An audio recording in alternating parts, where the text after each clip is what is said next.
how does your community, or both of your communities, designate who is a member, and I put that in quote, and is there anything that members can do in your community that non-members cannot? You want to start? Bum, bum, bum. We could talk at the same time, and they could hear whatever they wanted to. You can do it like Hannity and Combs. You just yell at each other. All right, I'll go. We don't have membership, a formal membership.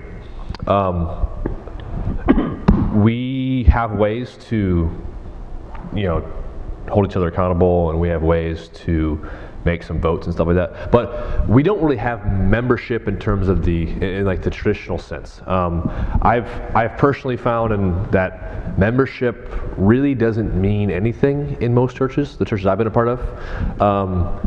It's more of a rite of passage than it is a commitment to anything. And by just signing something and going through some classes doesn't actually affect very much. So we try to be much more relational with that. We kind of force ourselves to be relationally accountable rather than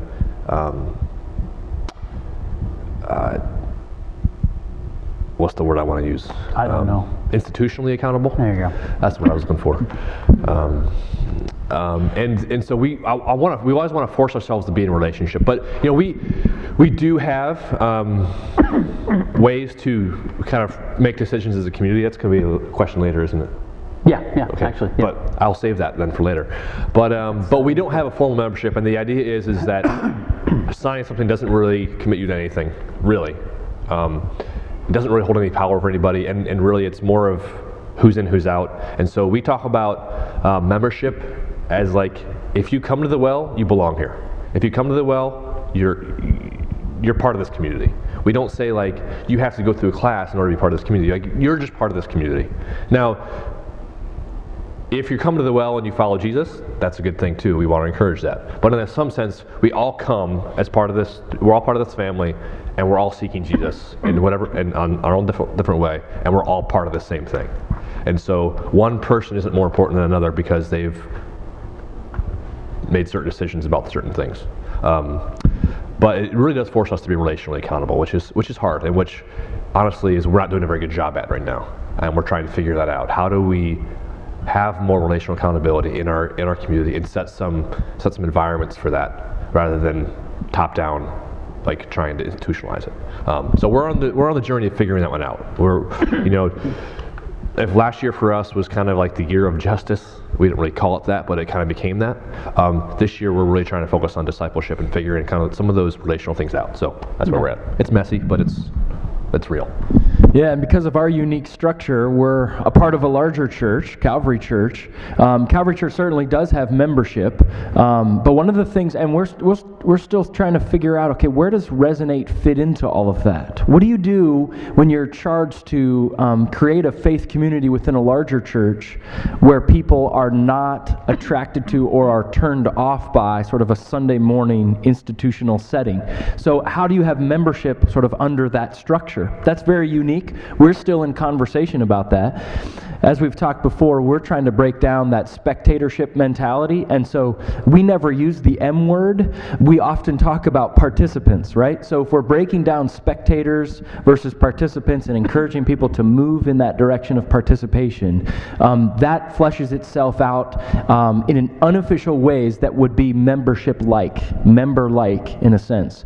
And so we try to break that down in terms of that. I know, Wes, you had in quotes, members versus non-members. I think the only thing that I can think of in terms of the difference between the two, members and non-members, that's stark and at the forefront of my mind right now, would be communion. And we're very clear, and we say, and we have a significant amount of people who are non-believers that are coming, checking things out. They'll tell me that up front. I'm here just to check it out. Don't try to convert me. I'm attracted by what you guys are doing, and I'm intrigued and I'm learning. And oftentimes when we do communion, I say, you know what? The scriptures are very clear that when we take communion together, this should be reserved for believers and those that have made their heart right with Christ. And so I'm going to encourage you to think through that. If you are visiting, if you are not a follower of Jesus, I want you to know we are glad you're here. And there are very few things that we do that would be exclusive or elitist. We're not trying to be that. But there are some things that we do as a family that you are more than welcome to learn from, to watch, to observe, to ask questions. But this is one of those family things we do. And so as those elements are being passed, or if we have it up front, we just would ask that you would just politely pass that on. We're not going to look at you weird. We're not going to think of you differently.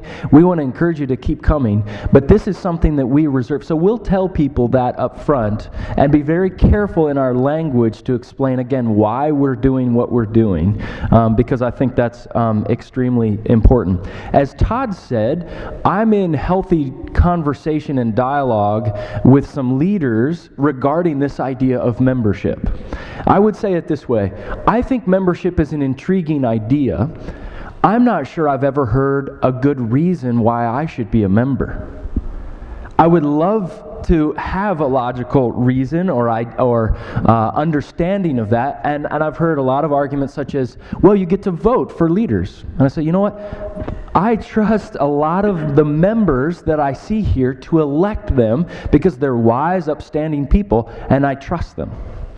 Or people say, well, you get to partake in other things that others don't, or that means you get to serve. And I say, you know, I know people that are non-members that may be serving or more involved or sacrificial than those who are members. Unfortunately, sometimes membership, and I've seen it done well, I've also seen it done poorly, not verbally, but in the nonverbals, that it can sometimes come across as a country club feel. If I were to do membership, this is how I might do it. I'm still thinking through this. And Todd and I were talking about this week. It would involve a lot of involvement from elders and leaders, lay leaders, which I think is great and important if we're all doing the work of the people. That every year we have, you as a member would meet with an elder, a staff member, and we would look at the past year. Not an audition, not a check it off the list, did you do a good job, did you not, but to say, are you growing? Tell me how you've grown in your walk with God in the past year. Tell me about your involvement, your gifts. How are you using those? How can we help you in this next year as a member to equip you better? And every year we meet and we say, hey, do you think this is wise for us mutually together? Again, it's not an audition, but a way of saying mutually together, let's think about membership. I think about this because I just received a letter last year from a church that I grew up in saying, you're a member and you've been on our roll. Please let us know if you would like to, re-up your membership. I haven't attended the church in a decade. We've never experienced that here. Yeah, and so I'm not, in no way am I got a letter from Wes the other day. I don't even know what that means. So in no way am I slamming membership. I'm just saying, how am I an active member of Trinity Church of Charlottesville, Virginia, 10 years later? And so that's, again, I'm not saying membership is bad. I'm just saying we're thinking through that right now in terms of member, non-member. And it's, you guys are both coming from the perspective that you're coming from. You're both hearing member with the country club mentality. Sure. Now how do we go back and look at it from a... Yeah. Again, unlearning versus learning. A big thing for us was when we realized that half of our leadership team wasn't officially members of our church. We're like, whoops, maybe it's not that important for us after all. I mean, so. This isn't part of our culture, at least not the institutional membership.